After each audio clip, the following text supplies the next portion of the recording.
In this video, we're gonna talk about other building information modeling elements that we can insert in our project. We talked about the main structural elements like the walls, the column, the beam, the slab, and roofs and shell tools. Now we're gonna talk about the others little by little, and we're gonna see how to work with the curtain wall and also with the skylight, which are other types of opening that you can insert in your model, and also the corner window tool, which is a particular type of window, really similar to the standard windows. And before we do that, actually, let's get into furnishing to see how we can insert more complex objects and how we can edit them. I'm going to move into a plan view so that I can start in 2D and then move into the 3D space. So if you don't have to do anything specific that is specified here, so like a door or let's say a lamp or whatever, you can go in the object tool. So this is where you can find all the furniture. Now there are simple pieces of furniture like a chair or a table or a couch. So you can just select it and just bring it inside the scene. So you could say, okay, and then you're gonna define the size. So when you first insert a piece of furniture, you're gonna define the size, and also you can change here the position, the orientation, as usual, just like any other object. Now this is a really simple pieces of furniture. So if you just go there, you can go in the settings and see here all the different sizes, all the parts of the object. So again, this is parametric modeling. So you're gonna model your objects through the parameters that are available to you. And you can change also the override surfaces, so the material, and customize it a little bit. You can also create your models in other software and then import it into ARCHICAD as we saw at the beginning of the course. Now let's see something a little bit more complex, like a bathroom, for example. So, well, if I want to look for something more specific, I can type here, for example, WC, and sometimes you have like extra like this, so you need to download those. So these are coming from the web. You need to download them, wait for the model to be downloaded, and when it's ready, it's going to work like the others. So some of these are downloadable, some are already available in the libraries. And again, you can set up all these different settings, and when you're ready, say okay, zoom where you want to place it, and just draw it as usual.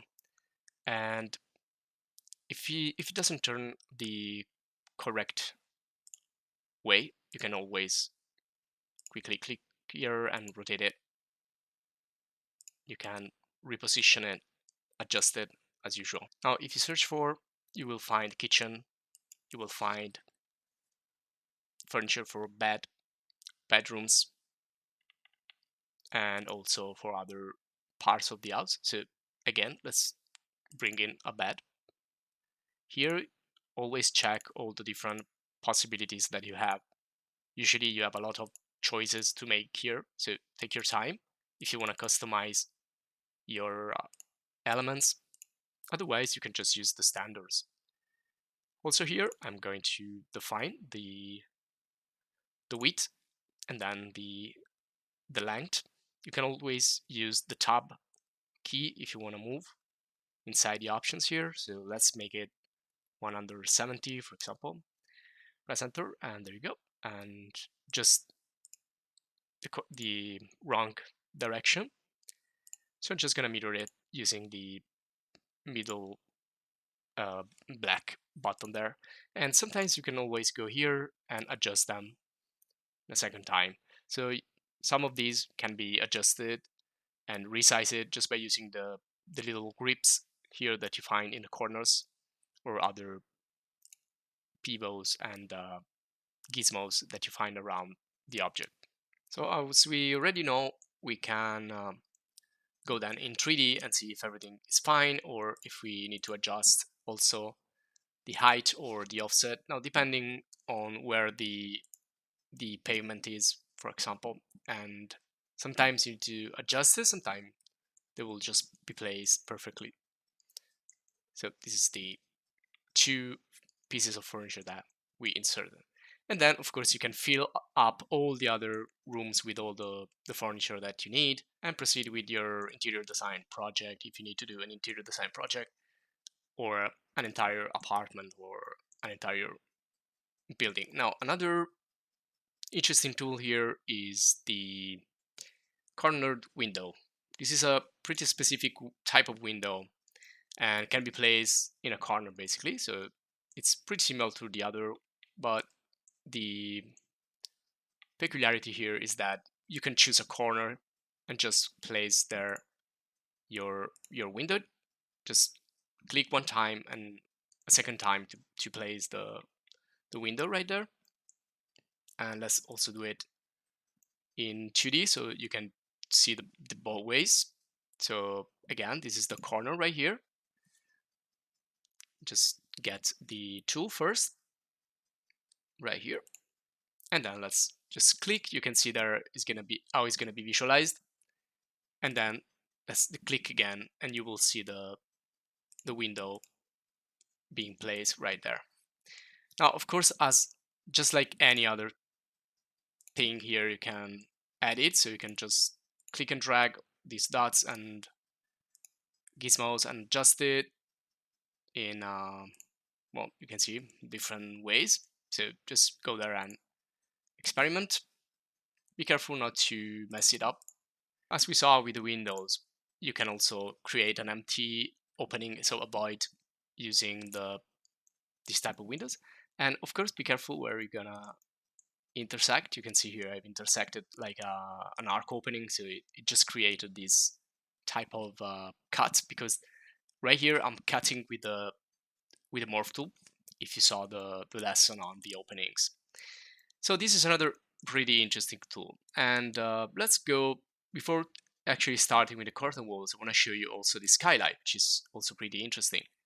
So this goes on the roof. So it's a type of opening that can be placed on any roof. So let's start here. So for example, this could be like a single, pretty simple opening, and then I can continue. Be careful again where you place it. Needs to be, of course, in the middle of a roof, not like well, this way is not appropriate. We have like a opening already, so you can, just like anything else, move it and it's going to create also the void inside.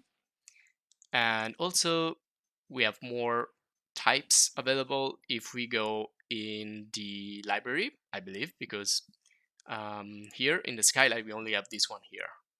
So let's just place first. Well, you can also adjust it. You can make it bigger, smaller. If you want to use this simple one, again, you have all the options as usual up there or in the settings dialogues. So let's make these like 200 times 200. So you can make it like square and adjust it. Again, always try to click and see if there are extra options on the pet palette. And if there aren't, you can just go and look for something else. You can see how many different you have here. You also have these more classical dormers, which looks pretty nice. And here also they have a bunch of settings that you can set up. You can spend like hours just on a single dormer, probably. There you go. So this is more like classic element right there. So you can start with a simple one and then create something more complex. Let me just create the last one here with